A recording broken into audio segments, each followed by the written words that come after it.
What was your aha moment when you realized you weren't going to make it in the Matrix? When the scouts didn't come. When the scouts didn't come. Even though you know you were the best player at your position, no matter it be elementary, 13 to 15, 18-year-olds, and the scouts just didn't come. Yeah. Felt like you were good enough.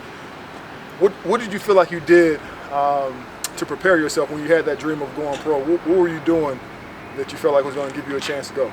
A lot of practice, a lot of dedication, really, just like a lot of hard work.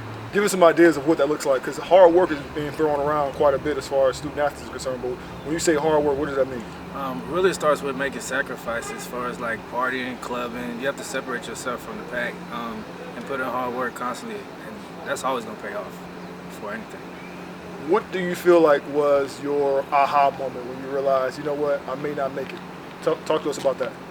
When I lost focus, when I lost the dedication, when I lost all those things. Hanging with the wrong crowd, getting into the wrong things, just being young and not understanding the purpose of life, my purpose in life at the time.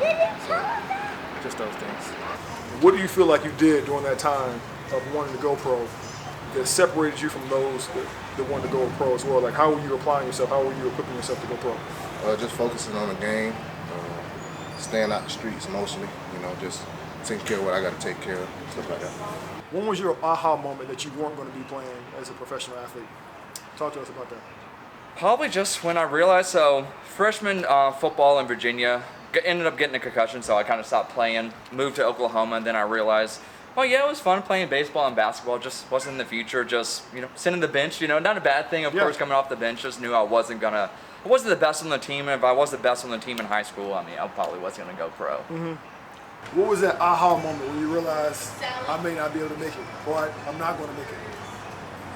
My senior year when it was my knee injury from my senior year. It kind of like, it hampered my mental, and that's when I really started thinking like maybe I need to look to do something else, because at that point it had been my second major injury on my knee.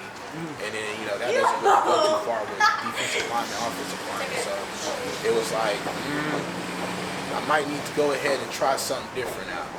What kind of knee injury? Tell us about that. I tore my MCL, elongated or slight tear in my ACL, and there was elongated PCL in my right knee. After you got done playing sports, did you feel prepared for life after sport? And what would you say would be helpful for those trying to make that transition after their sport? Man, I wouldn't say I was prepared. I didn't feel prepared. I actually went through a depression from that. Like, I didn't know what to do, so I felt like, hey, I didn't have anything. I have a backup plan.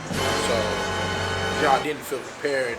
But what I did, I just took the time to actually explore the things that I could do, and what I had to, like obviously the resources that I had with me as well, and just try to follow some of the guidance from the people around me and stuff to find a path so that I can, continue on and create a career out of something. So that's kind of how it went. As a senior, you had that mindset, you had that maturity to... Now, it actually took me a little time. I went to college for a couple semesters. It didn't pan over too well. I wasn't the studious type, so I didn't stay in the books as much. I was really there. I kind of got really involved in the partying aspect. Okay. So that was like the downfall. Like, when I got involved in the partying, that's where I started going left. So that part, going into the next part, is just like, all right, I kind of got derailed, and then I had to bring myself back.